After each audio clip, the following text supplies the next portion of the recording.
Hey everyone, so great to see you again. It's Judy from Coffee Cookies and Books. And well, what I've got for you today is another review. Yep, another one. I've been owing you this one for a while. It's a little late, so here we go.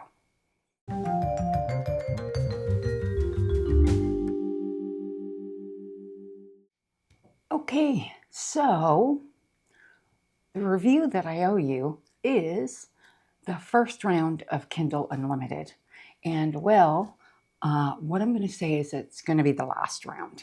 And the reason being is that I'm reading so many print books that I'm just not finding any time to get to any of the ebooks. So it just is what it is. As far as the arcs are concerned, the arc reading I'm going to continue into September through to the end of the month. So I will actually be letting you know in September what my plans are to read, what arcs I'm going to read. So that's going to be part of my September TBR. So you're going to get that anyway, which I think is great. And I do have, I think, 3 or 4 arcs that are, the books are coming out in September, October. So I definitely want to get those read. So those are going to be it. And it's going to be a much lighter reading month in September because we're only going to do our one normal round of Yahtzified, and that'll be it. Okay, so other thing I just wanted to mention is I wanted to say a huge thank you to all of the people who have joined my membership. Now, my idea of creating the membership is not to earn money. It's not, you get so little. YouTube gives you so little from it. Right now I have 8 members, which I very much want to thank them for joining. I really do appreciate it. I never even thought I would get 8, if I was being perfectly honest with you. But if just to give you an idea of what YouTube gives you. So this is sort of on a monthly basis. Because I mean, I'm sure a lot of people would like to know this sort of information if you're thinking about creating your own YouTube channel. You know, how much money do you get from your earnings and that sort of thing? And typically you don't get a ton. Okay, I mean, that's just the nature of it. But if I go in under earnings and memberships, so this is what I get from 8 people. Okay, so $5.53 is what I get out of that. So I believe the membership is $1.99, $2.99. That's what I get from 8 people. So you really don't get a ton of money from this. So clearly I am not doing this for the money because you don't get a ton. Even with my YouTube channel, while I have now qualified for AdSense and, you know, I do get a percent, like a certain amount of money for the ads that run and that kind of thing, I don't make a ton of money.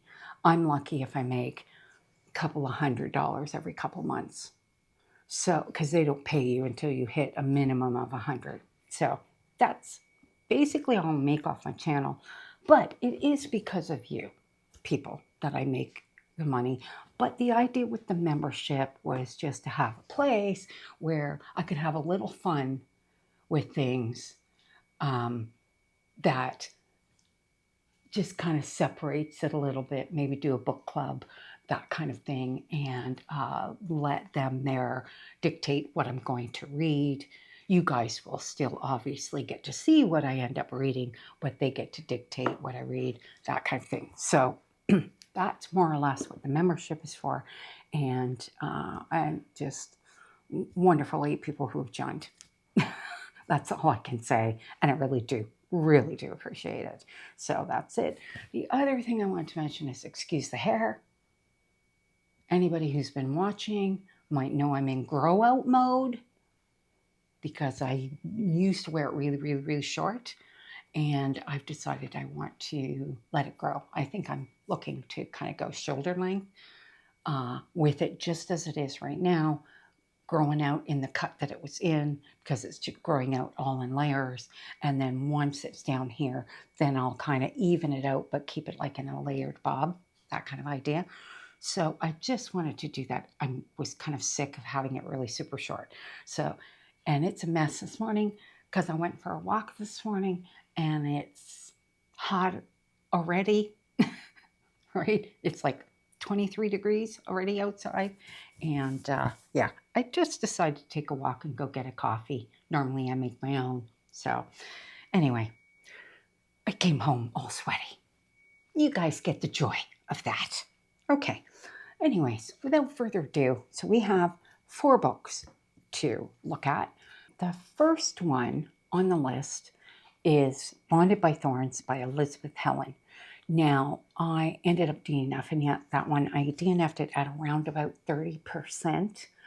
Okay, and I should have known better, but I sort of went, a lot of people were saying, oh, this is really great, and I really love it, and I should know better, okay? So a lot of times, I follow a lot of people that review fantasy books, and many of them I love just as much as they do. Some of them not so much. And this just, it felt too ridiculously fairy tale-ish. I mean, just even when I can remember from the beginning of it, which is very little, I'm going to be honest, but from the beginning, there's this girl, don't remember her name, okay? And she's grown up without her mother because her mother disappeared. And her father is sure that her mother disappeared in the woods somewhere and that she's still there. Okay. So he's basically looking for a doorway between their world and the other world. But it just so happens in this book that her father falls through the doorway and then she just like waltzes out into the woods with her fiance in tow and the two of them fall through the doorway. Okay, so you got to kind of get past that. And then you get past that and everything else that happens in there I was like, yeah, no, this book is just not for me. I can see why certain people would really like it.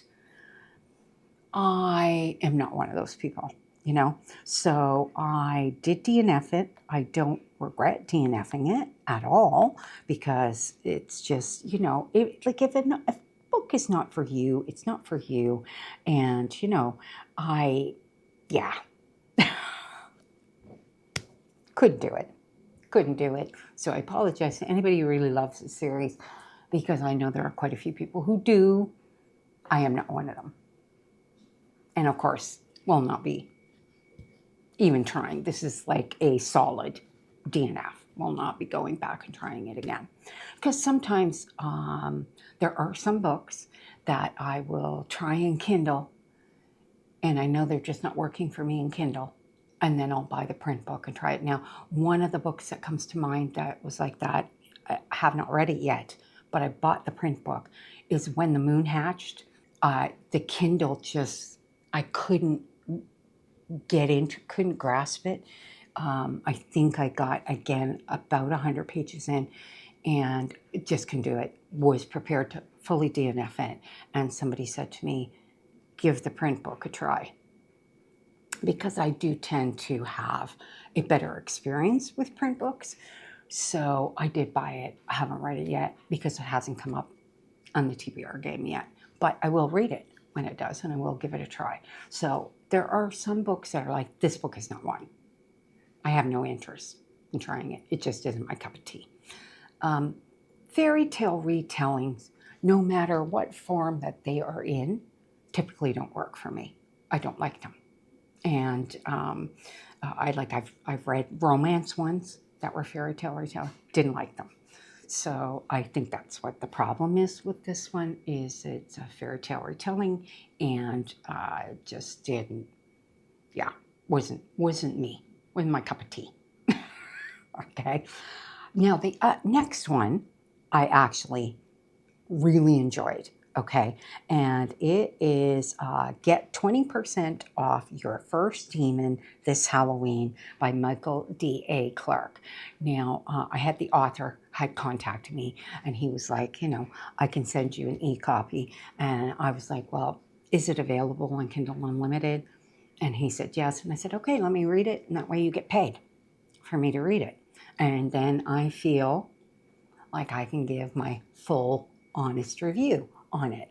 Okay, I liked this. I gave it 4 stars. So it's not a long book. It's only 255 pages. They're not super long, but the whole concept of the idea is that you can hire a demon to take care of your problem.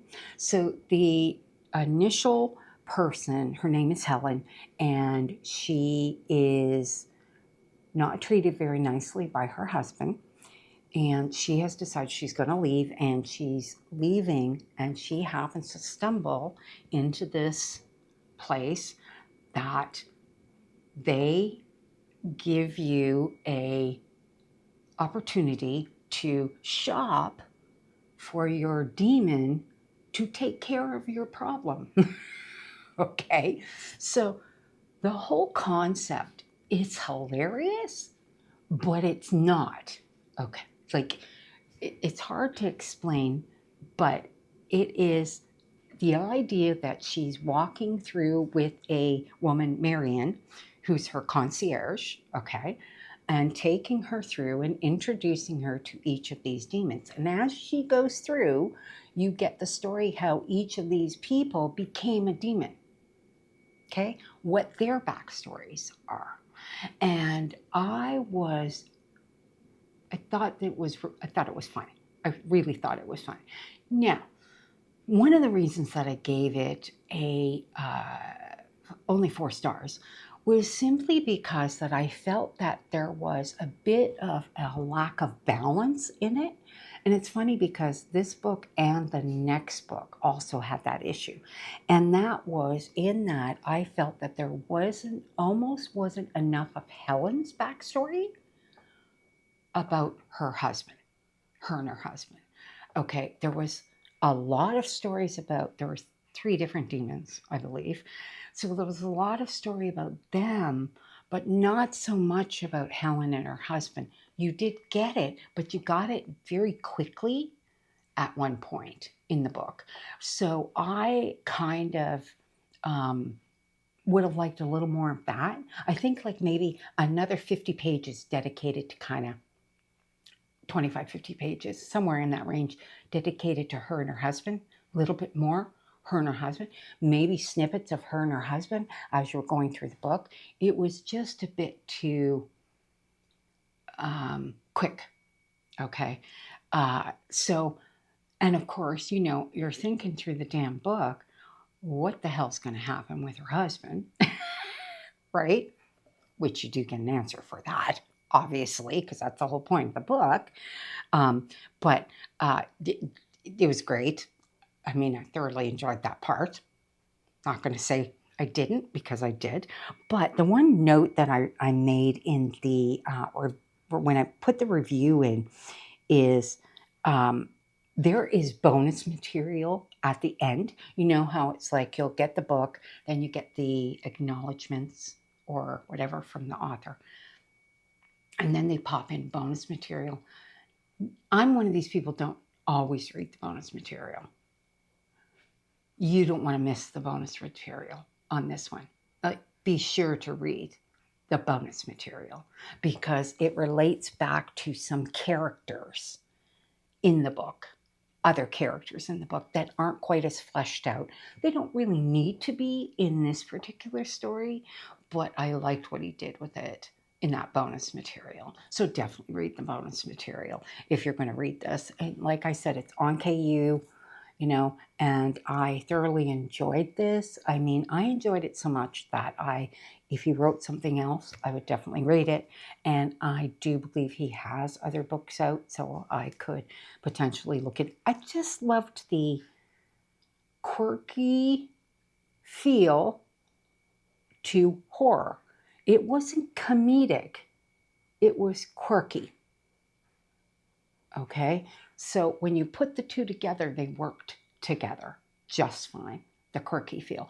Now, the other thing that I do want to mention is there are multiple viewpoints as you go through, and it kind of shifts a bit. Like at the very beginning when it shifted, I was kind of like, oh, okay, like we're shifting, and it shifted suddenly to the demon's point of view, because you do get the demon's point of view as Marion is taking her through.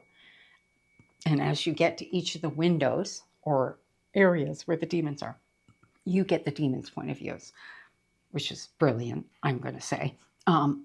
But that shift threw me off a little bit at the beginning, not so much as I went, as the book went on. So that was just another thing. But yeah, I really did like it. I thought it was really great. And I mean, I think he managed to, you had a hate empathy relationship with the demons. That's all I'm going to say about that, because I don't want to give it away. So, yeah. Anyway, it depended on which demon it was. I had a hate empathy relationship with them. Yeah.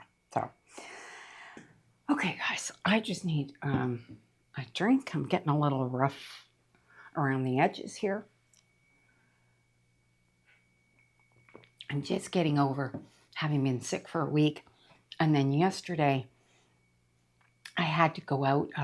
My best friend's son is getting married, and I am photographing Austin's wedding. So I haven't photographed a wedding in a while. So I went out with him and his fiance yesterday, and we did a walkthrough, photo location, talked about the logistics, because the wedding is October 3rd. So it's not that far away.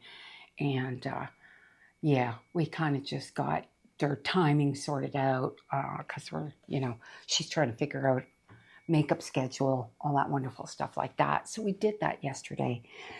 And let me tell you, by the time I got back, I couldn't talk anymore. So my voice is a little rough this morning. I mean, there's no doubt about it. My voice is a little rough this morning because I was sick as a dog last weekend. And yeah, so I think the cold part of it is basically gone. It's just energy levels and that kind of thing, because I haven't eaten for almost a week, hardly at all. No appetite, so that's just slowly kind of coming back. And yeah, it's been a little crazy. Not that a little lack of food won't hurt me any, but anyways, there you go. But that, another coffee. Okay, so the next one that I read is another arc.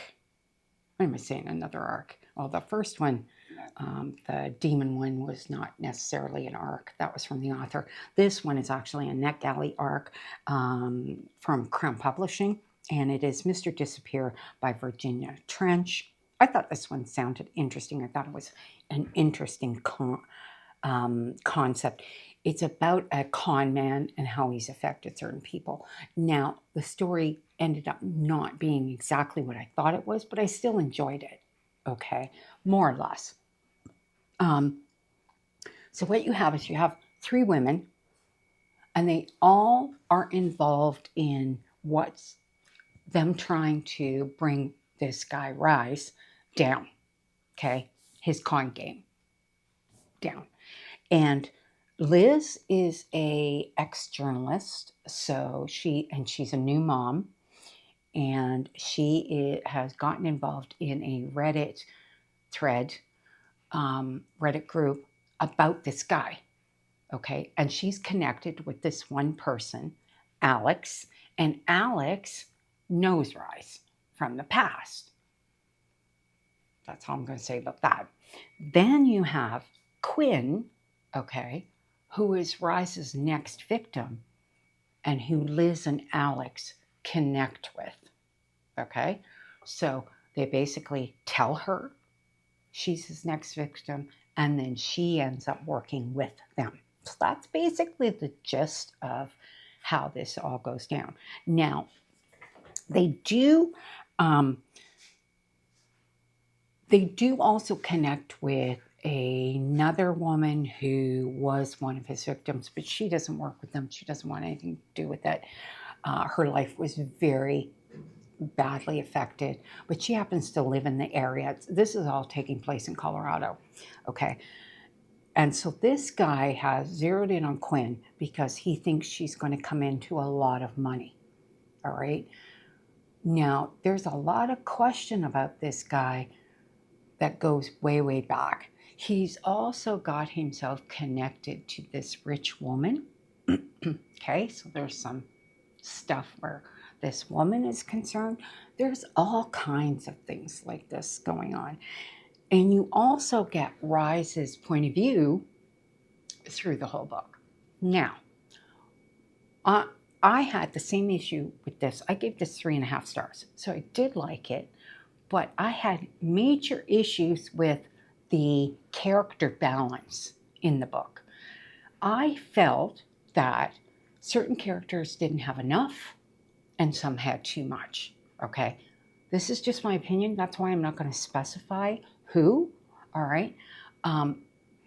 It just didn't, it felt off. It didn't feel like enough focus was given to each of them, okay? And that I felt threw the book off. Now, Rise, and so let me just state, I really liked the female characters in the book, all 3 of them. I liked them a lot. Rise, I got nothing. Okay? He just came off as an idiot. And it's the thing is, okay, considering what he was able to accomplish through time, the man clearly was not an idiot, right? So this was where I had a little bit of trouble. Now, the other thing that could have contributed to my reading experience was, and I do have this sometimes with certain books that I get off NetGalley, you know, when you get the uncorrected arcs, some of them are horribly formatted, okay? So when you're trying to read through, you lose your train of thought as you're going through. And now, this book was one of those instances where that came through. And I did actually put that in my review because I wanted people to know that I don't know if my experience, if I had read this as a finished book, if I would have felt differently. Or even if there would have been some change in that balance, because there might very well be. Because I'm trying to remember when this is coming out. I think this is coming out in October, November. And I mean, I read it in July. So I'm sure that they have you reading their uncorrected because they go through and they fix them, right? So, yeah, that was kind of how I felt about it. I mean, I thought it was just very, it was a great concept, okay? And I thought it was carried out okay, could have been better. So I guess that's my final summation on how I felt about it. But I would not discourage anybody from giving it a try, the finished book, okay? Like if you pick this book up and you like Virginia Trench, then the likelihood is that you probably would like it better than the unfinished arc, because the arc was a bit of a mess, okay, a little bit. I thought that it kind of went in stages, you know, like the beginning was like a mess. Middle of the book was not too bad, and as it got towards the end, it kind of broke up a little bit. So I did have like little bits of problems with it, but did enjoy it. So that's really what it comes down to. Okay, and then the last book was Nouscraft World 2 Royale by Leonard Buford. Now, I read the first one was Nouscraft World 1, A Zombie Apocalypse. Gave that 5 stars, okay? Now, this one I gave 4 stars. Now, I actually bought the physical book, okay? Because I was reading through it and it was losing me a little bit. And that sometimes happens with KU books with complicated plots. And this has a very complicated plot. First book too, but I read the first book in print, right? And I thought, well, I'd give it a try. And I picked this up at the point where I left off, and I think that was a mistake. Because the end of the book, I freaking it was about midway. I was about midway and I picked it up. So it was probably about that point. And once I started reading the print book, I was off and running. Okay. That's how come I gave it 4 stars. So I thought about potentially going back and rereading the beginning of it, but I do have the 3rd book. I did buy it in print. I had initially put it on my KU, and I was like, once I realized what happened with this, I was like, no. I'm going to buy the 3rd book in print. It wasn't in print initially. It was only on KU, but then it came out in print. I was like, no, you know what? I'm going to grab it in print because I like the series. So this is a lit RPG series, okay? And it is about a AI called GM that has gone rogue, basically. And this AI has decided that you are going to come into the game and play the game that he wants you to play. That is how it started in the first book.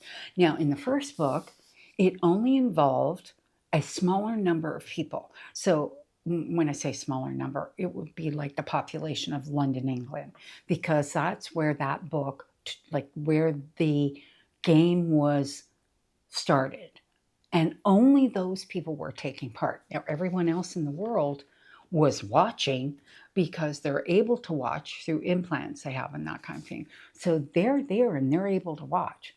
Well, this is everyone. Okay, so this is more or less everyone. Now, Mint, who is one of the main characters, she technically, I can't say it because I'll give away the first book. Anyway, there's something that she does in the first book that protects a group of people. I can't even say any more than that. So they come into this one. Now, this one, it is, so see there's a ring here.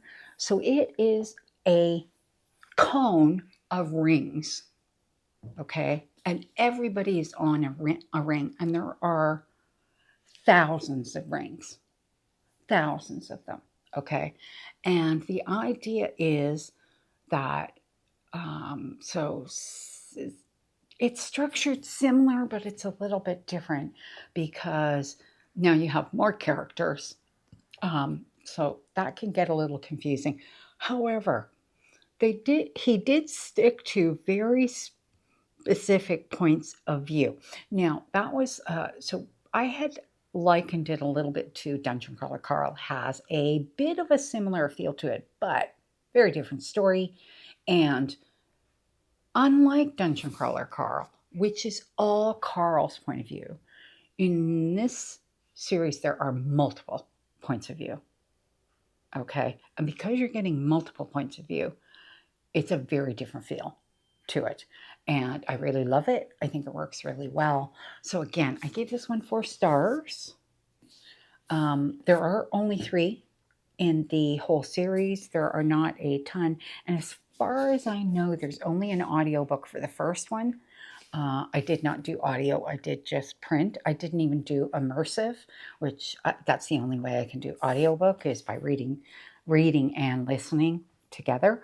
But there is no audiobook for this one, at least not yet, as far as I know, and not for the 3rd one either. So I will be reading the 3rd one.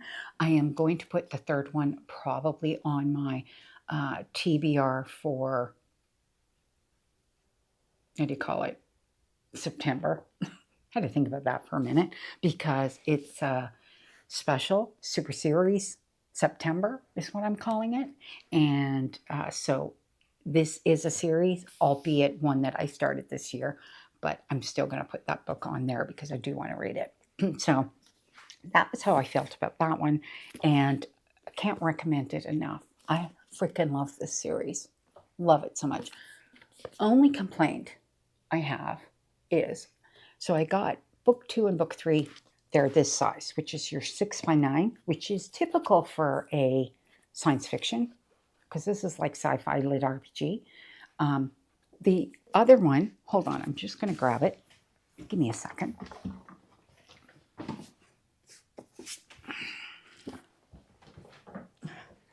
This is book 1. Okay? Too small. He made book 1, I think, before he did the last 2, and it is just way too tiny in comparison. And I'm a little bummed that the 3 won't match on the shelf, you know. So yeah, even the text on the side doesn't match, whereas 2 and 3 are identical, right? They just have the really great artwork on the front. I do love the artwork on the front of them. I think it's really cool. So anyways, thoroughly enjoyed that series. So yes, I will be putting the 3rd one on my next my TBR for the next one. And yeah, so that's it. Now I did pull a second batch of books for Kindle Unlimited, and as I said, I will not be continuing on with those. I just don't have the time, and because I really need to get my ARCs read, I have to concentrate on that when it comes to my ebooks. So that's what I'm going to be doing going forward into September. But I'm going to promise you in August. So what's going to happen at the end of August, well, beginning of September, we're going to do a complete round of everything that I read this summer. Everything. And it's going to be a hell of a stack of books. Can't wait for you to see it. And between July and August, I have read a ton. And I'm really super happy about that, because those are almost all print books except for these 4 ebooks. And they're all coming off of, you know, my not read in my library, which is fantastic, because, you know, there's going to be more than 30. Although, you know, I have my books sitting that I have not hauled yet for the last few months, and we'll probably do that in September. So yeah, my tray, my cart is almost full again. So, you know, it's a trade-off, right? But I'm getting a lot of books read, and that's all I care about, is just getting a lot of books read. So that's it for this video. And yeah, so I will see you in the next one. I think the next video that's going to be coming up is going to be September book releases. And I have a ton of those to bring to you. Can't wait to bring to you. There's so many good books coming out in September. Like, so many. What's a girl to do? You know? Yeah. All right. Well, we will see you in the next video.